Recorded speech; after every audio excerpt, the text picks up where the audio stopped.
আসসালামু আলাইকুম দর্শক, আশা করি সবাই ভালো আছেন। আপনার দয়ায় আমি খুব ভালো আছি। আমি আয়ুব খান। আজকে আপনাদের সাথে শেয়ার করব পানিতে এবং শুকনায় উভয় জায়গায় উচ্চ ফলনশীল ঘাস। আশা করি পুরো ভিডিও জুড়ে থাকবেন।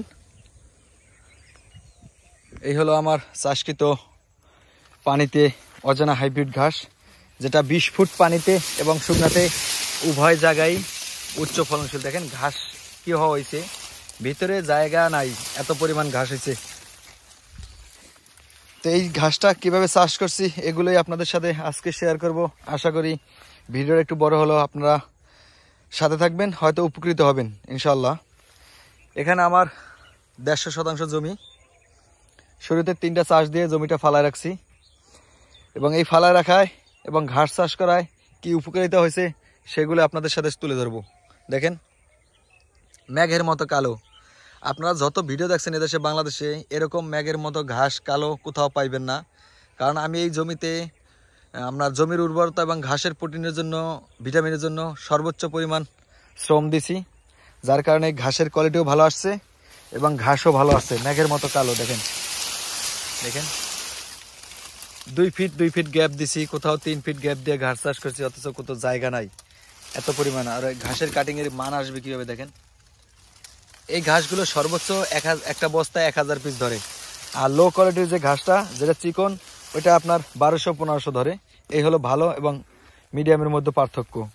এই জমিটা শুরুতে 3টা চাষ দিয়ে 1 সপ্তাহের মতো ফালা রাখছিলাম, কারণ জমিতে আগাছা ছিল। এই আগাছা পছন্দ করার জন্য এবং ভিটামিন সার প্রয়োগ করছি জমিতে, এই কারণে আর কি জমিটা ফালা রাখছি।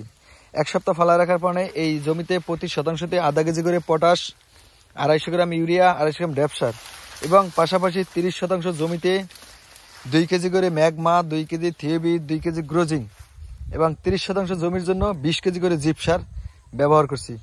এগুলো মিক্স করে দিছি জমিতে। দেওয়ার পরে জমিটা একটা চাষ দিছি। চাষ দিয়া সিরিয়াল করে সুন্দর করে ঘাস চাষ করছি 1 ফিট বাই 1 ফিট। আর যেহেতু চারার জন্য আমি গ্যাপ একটু বেশি দিছি, কিন্তু নিয়ম হয়েছে 1 feet by 1 feet. 1 feet by 1 feet দিয়া এই ঘাসটা চাষ করলে সর্বোচ্চ ফলন পাবেন এবং 2 থেকে 3 বছর ঘাসের কোয়ালিটি ভালো পাবেন, কালো মেঘের মতো। কারণ আপনার জমিতে যে ফসলটা করবেন, এই ফসলটার প্রোটিন ঠিক রাখার জন্য আপনার যে সারটা ব্যবহার করা দরকার, সেটাই হলো ম্যাগমা, থিওবিট, গ্রোজিং, এবং উচ্চ ফলনশীল আদায় করার জন্য। তো এই ধরনের সারগুলো ব্যবহার করছি। ব্যবহার করার পরে আর কি এই ঘাসগুলো চাষ করছি। দেখেন সর্বোচ্চ মানের কাটিং আসবে এখান থেকে, আর উৎপাদন পাইব আমি ইনশাল্লাহ। তো এরপরে আর কি ঘাসটা চাষ করছি। যখন ঘাসটার বয়স 10 থেকে 12 দিন, 15 দিন আসছে, তখন আবার এই জমিতে দেখেন প্রতি শতাংশ জমিতে আমি যে সময় আপনার ঘাসটা চাষ করছি, ওই সময় 1 ফুটের মতো পানি ছিল। তা আপনার ওই সময়টা আর কি আমি আপনার জমিতে 1 কেজি করে ডাইরেক্ট ইউরিয়া সার ব্যবহার করছি, এবং 30 দিনের মাথায় জমির আগাছা পরিষ্কার করছি। আগাছা পরিষ্কার করে আবার 1 কেজি করে সার দিছি, যার কারণে আমার ঘাসটার মানে উৎপাদন হইতে আর কোনো প্রকার সমস্যা হয় না, দ্রুতই বৃদ্ধি পাইছে। দেখেন এই হলো আমার কাটিং।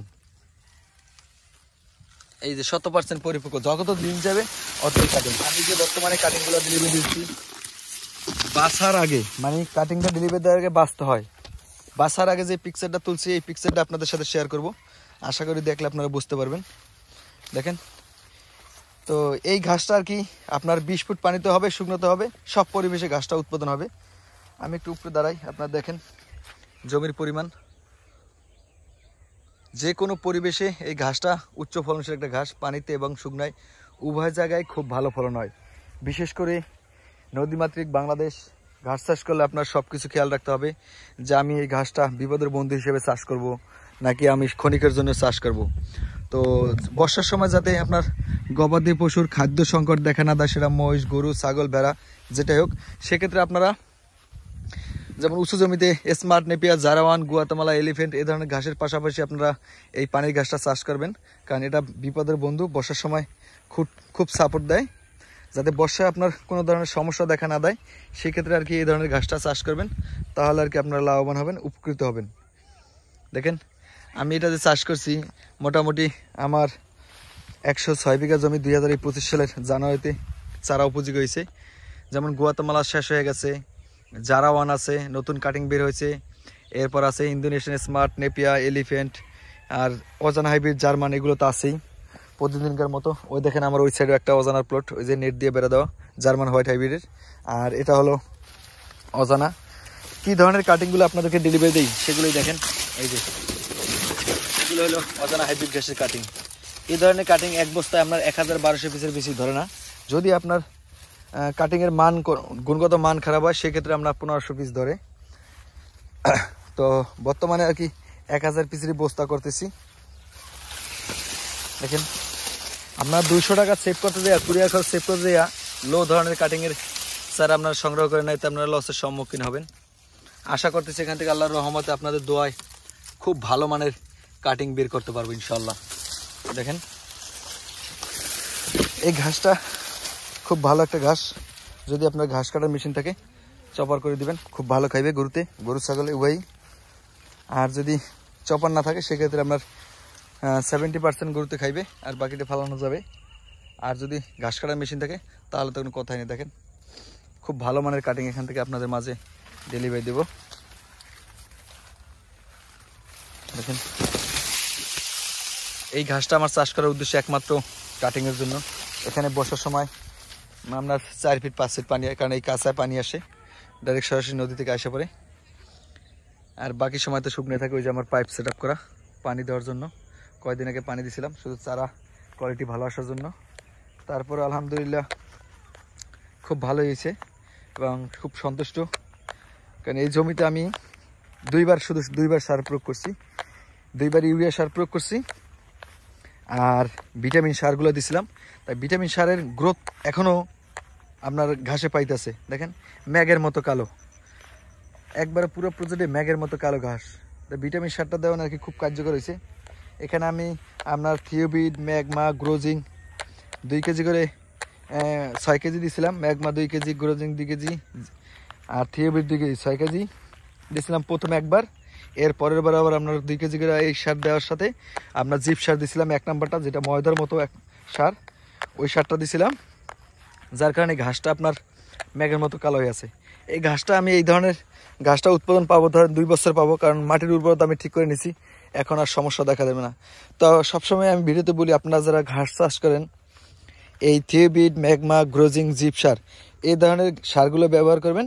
এই ধরনের সারগুলো ব্যবহার করলে হবে কি আপনার ঘাসের কোয়ালিটি খুব ভালো আসবে, ঘাসের প্রোটিন পার্সেন্টেজ ঠিক থাকবে, ফলন বেশি আসবে, ঘাস নরম সফট থাকবে। এই 1 নাম্বার। 2 নাম্বার হলে গিয়া যদি আপনার ঘাসে পোকা ধরে, যেমন পানির ঘাসে কখনো পোকা ধরে না, যেমন এলিফ্যান্ট, স্মার্ট, জারা, গুয়াতামালা এসব ঘাসে পোকা ধরে, সেক্ষেত্রে আপনারা কীটনাশক ব্যবহার করবেন ভলিউম নামের ওষুধটা আপনার 2টা কাজ করে। পোকামাকড় ধ্বংস করে, ঘাসের ভিটামিন ঘাটতি দূর করে।